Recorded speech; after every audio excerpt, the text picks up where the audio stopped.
Hello, this is Tim Mills, and today I'm going to show you how to create Facebook groups. But more importantly, I'm also going to show you what the different privacy settings are. Because there's three different choices that you have when you create a group. You can do public, you can do closed, or you can do secret. And a lot of people just get stuck on there like, well, which one do I choose? So today I'm going to teach you both of those. So the first thing you want to do is, I'm on my profile now, but you're going to go over to, click the home button, come on over here to where it says groups here on the side here. And then just click, you can either click more here, or you can click the create group button here. And what you can do is now you can want to name your group. So I'm going to call this one, this is my test group. And then you have to add somebody. It doesn't matter who it is. I usually just add my wife. It's just easy. She doesn't argue, so there we go. Now, here are your different options that you have. You have public groups, you have closed groups, and you have secret groups. Okay, so what I did is I actually created this for you. So what it is a public group. Anyone can see what's posted in the group. You know, this is great for like free challenges. Say you do like a free ab challenge or a free clean eating challenge, and your goal is to get new people in. You really want people to find it. You want people to be added because you want to start building a relationship with them. This is a perfect choice for you if you want to do that, because basically anyone can join the group and anyone can be added by any members. There are different settings that you can put in there, but you can post in the group and say, add your friends, and they can actually add their friends to the group because it's a public group. So people can be scrolling through their news feed, they can see the groups, they can see what's posted in the group, so there's zero privacy in these groups at all. So just remember that when you're creating these groups. This is just something that you can use to get more people into your groups, okay? And then you have your closed group, which one says anyone can find the group and see who's in it, but only members can see the posts. So this group is visible to everyone, but only the people that are in it can actually. So basically what will happen is you'll see, like, say for example, it'll say Tim Mills posted in this is my test group, but it won't say what I wrote. So basically it just makes people aware that the group is there, and then they can ask to join the group. But it doesn't tell them what they're in until you approve them and let them in. So you can have it so people can find it. And basically it also makes it so that way people can search for it on Facebook. If they're looking for a certain, like say you're targeting a certain niche and people are looking for that, having a closed group makes it so that way people can find you.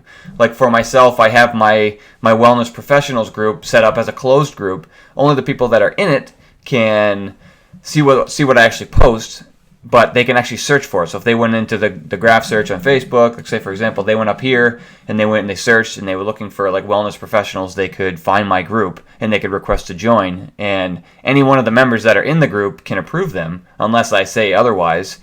But the cool thing is that they can find it. So unless you don't want them to find it, creating a closed group is actually probably the one that you'll use the most. And then secret groups. Actually, go back to closed groups. A good example of a closed group would be like your fitness and nutrition group if you wanted to have something like that, or say you had a motivation group, or I have one of the groups I have is a financial group where it's all about learning how to get out of debt. So I have that one set as a closed group. You know, people have to ask to be in there, but they can also add their friends. So okay, let's move on to the next one. Secret groups. So why would you want to have a secret group? Secret groups are perfect for, like, say, a challenge group, and you want to have like a small, intimate group that nobody else can see. It's like a secret society. You know, they can't be found by Facebook. No one can see that anyone is posted in there, so it truly is secret. You can't search for it, and the only way that people can get added to these groups is they must be invited by somebody that's in the group. So a member has to send them the group link, they have to request to join, then they have to be approved to join the group. That's the only way that you'll find the group. So if you have people getting added to your secret group, then you know that somebody shared the link with them, which isn't a bad thing, but at the same time, these are great for, like I said, I use them for challenge groups, and anytime I want to have a small group where nobody knows about. Because the reason I use secret groups is because when I do challenge groups and those kind of groups, I really want to get people to open up, and most people do not want to open up publicly. So if there's even a slight chance that they're going to be seen by their friends, their family, or any of that, they will not post. And that is a huge hiccup for people. So don't let that be a part of it. So make all of your challenge groups that people pay to be in, or they buy a challenge pack or whatever, or however you run your business or whatever it is that you want to do. Make sure that those people are protected, because a secret group will do that for them. Okay? So now what we can do is, I'm going to make this one, I'll make this one secret. Actually, I'll do close just because, and then just click the create button. Okay?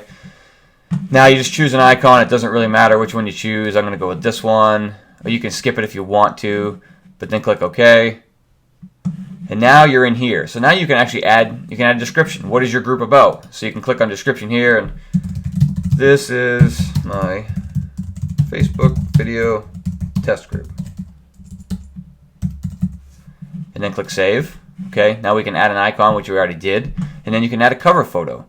Now, you're probably saying, well, how do I get a cover photo? I want to show you real quick. I'm just going to do a quick example. But I actually use a tool called PicMonkey. It's absolutely free, unless you do the upgraded version, but you can do this and it's free. So just go into here, go into design, and they actually have a layout for a Facebook cover. So what you can do is over here, these are all your buttons, all your different options. I'm actually going to do some PicMonkey tutorials and how to use this a little bit better. But what I can do is just go into here. I could add a picture if I wanted to, or I can just put in something in the background. As you can see, you have all these cool different things that you can choose.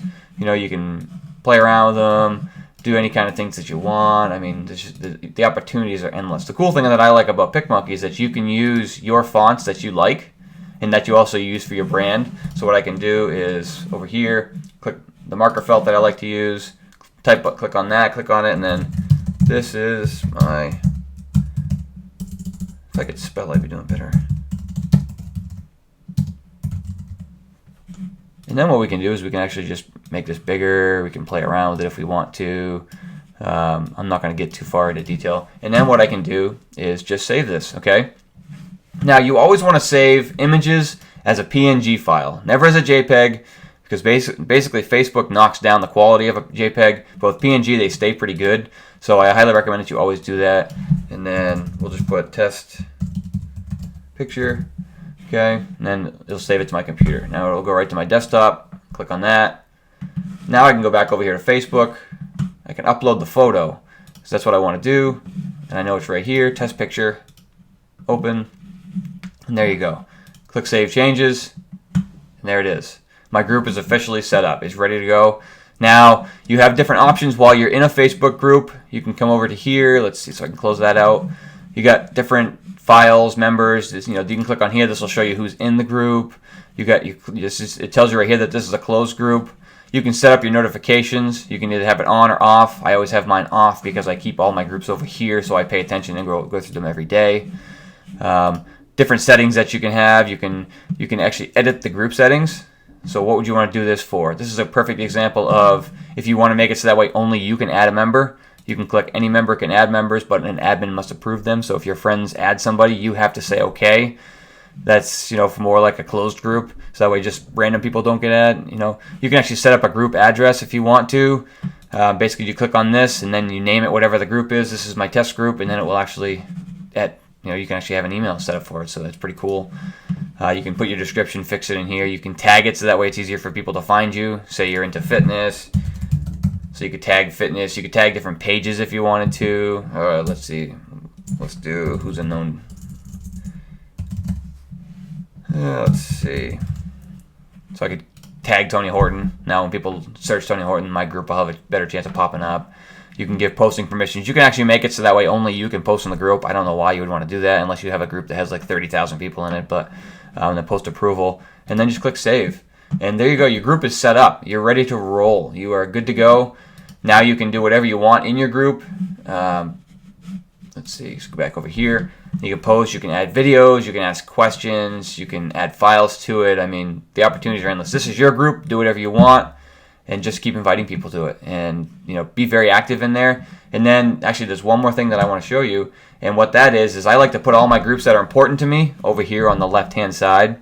So I'll go over here, and this will say more down there where it says groups. And this is all my groups that I'm in. But if you look here, just click on this button where it says added to favorites, okay? Now, that group is over here, and now I won't miss anything. It will get added to my groups, and I'll be good to go.